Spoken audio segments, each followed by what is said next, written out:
From 2013 to 2016, I organized 4 iterations of Love for Love. At the completion of each iteration, it is my practice to invite key community participants to reflect on their experiences. What follows is an excerpt from just such a meeting, which occurred the morning after the premiere of the exhibition, More Love, Art, Politics, and Sharing Since the 1990s, curated by Claire Schneider for the Ackland Art Museum. I'm Amanda Hughes. I am the Director of External Affairs here at the Ackland Art Museum, and I'm very, very pleased that you were able to start your day early to come and be at the museum. But we have a label that reads like this: I'm proud of what we do.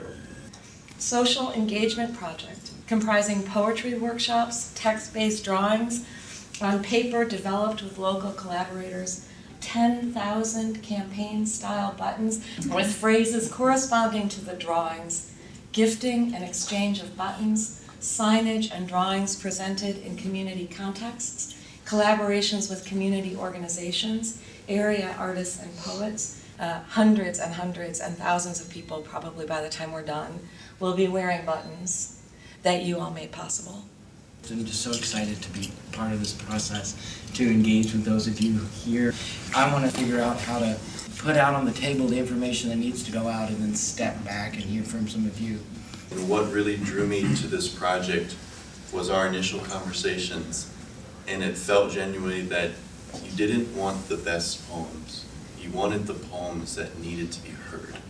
And we were initially confused and not really sure what was going on. There were lots of buttons, and we do spoken word. I don't know how we can help you with buttons. Poems are like 2 or 3 words, and we write in 3 minutes. And, but as the process developed, it was remarkable how well I felt the vision worked in complete congruence with what we do in the community, to find those voices that need to be heard and to give them a platform to empower themselves through their own voice and through their own words.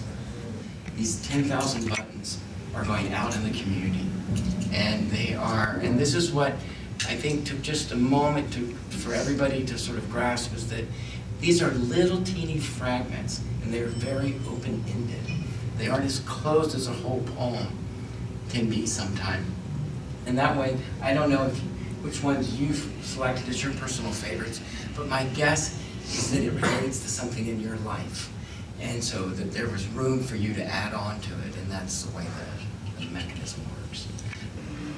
It was an honor to be a part of it and to have some of the youth that we work with from around the community's words up on that wall. It means a lot to me as someone who works with them, but I know it means limitless things to them. Through all the people that you brought in, the different groups, the different voices, the different talents and abilities, I feel like you exercise great discipline in not telling us exactly what to do and not telling us exactly what the project was going to be. And that's really hard to say, I'd like you to do this thing for me, but I'm not going to tell you how to do it. I'm going to give you some basic rules, but then from there, I really need you to bring your understanding of what I'm telling you to the table and create something. And I think in that way, that's where the confusion starts dissipating.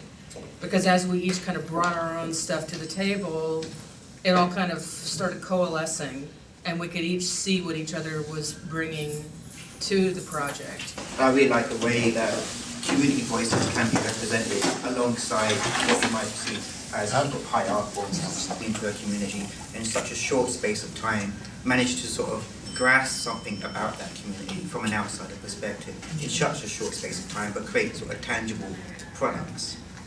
As you talk about art as that anchor, that enables this sort of conversation to take place, enable conversations to take, but not kind of like having to feel like they own it.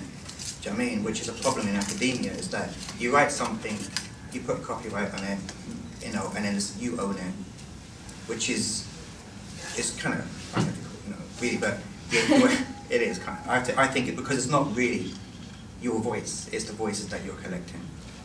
But what you're saying is that this belongs to everyone. Do you know what I mean? You started off this conversation by going around the idea that this is a group conversation. It doesn't belong to me. It belongs to everyone. Gregory came and spoke with students in my class yesterday, and later, when I was having office hours, a student walked in and she was completely befuddled. And it was really wonderful. And so one of the things we've been working on in that class is whether you could be a philanthropist without knowing the person whose life you are impacting. So what is philanthropy? Or how could you think about associative learning? How could you actually have a classroom where everything depended on the person who's not doing as well, right? And it's actually been kind of impossible for them to wrap their minds around, and impossible for them to think about if that's something that they even want. But I mean this in the very best way. I think Gregory's work is the kind of low theory that Judith Halperstam is talking about when she talks about the theory that's accessible to everyone. And it's this entryway into thinking about this kind of complicated way of living with everyone. And I think that low theory entrance made that student come into my office and think, this is about me in a way I didn't understand before. I was struck by your quest for inclusion, because that's my quest, and it was my quest for the Ackland years ago, and the doors were always closed, and the doors are open now, and inclusion is top of their list.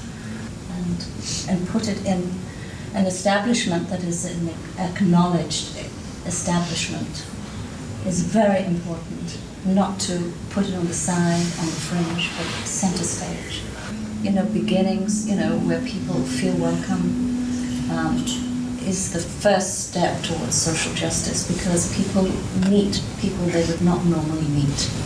And I think that's what's important about this show, that you're bringing people in who would normally not come in or be afraid. You're breaking down so many barriers in one show, and congratulations to everyone.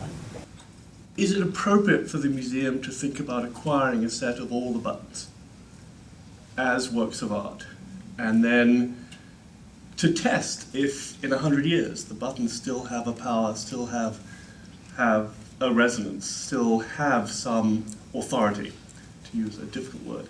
Or would that be entirely against the spirit of the show and the piece? And so I just wonder, not only your opinion, Greg, you're the artist, you can decide in a way, but it's other people's language, it's a collaborative work. Is it, because many of you have spoken about the relationship, the fact that this work is in a museum is very, very important. And it's in a museum now. But you were talking about the longer term effect. Would that be a part of it, or would that be just the museum behaving like a traditional museum again and they don't get it?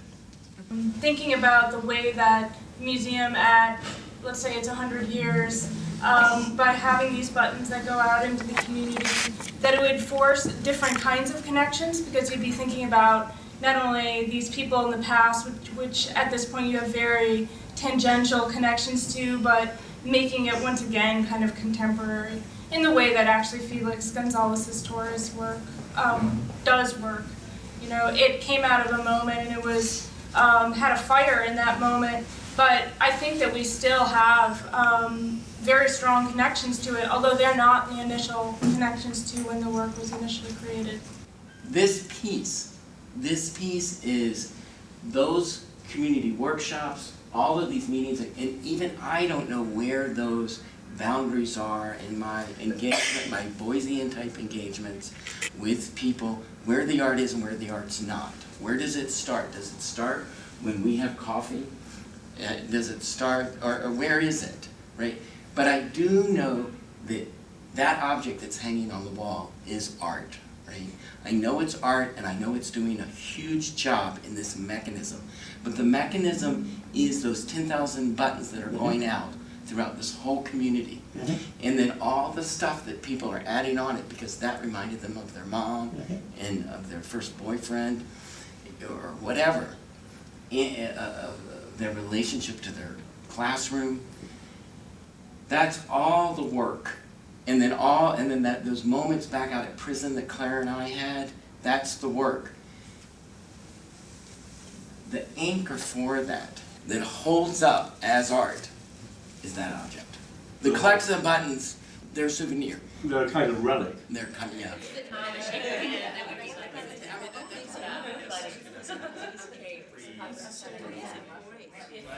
In each iteration, I invite participants in that particular community to help transplant the project, introducing new voices into the artwork. In Nashville, 10 Men on Death Row helped create an artistic process that has become the organizing focus of subsequent iterations. Love for Love has emerged as a justice project, a social political campaign to foster dialogue and invite tolerance.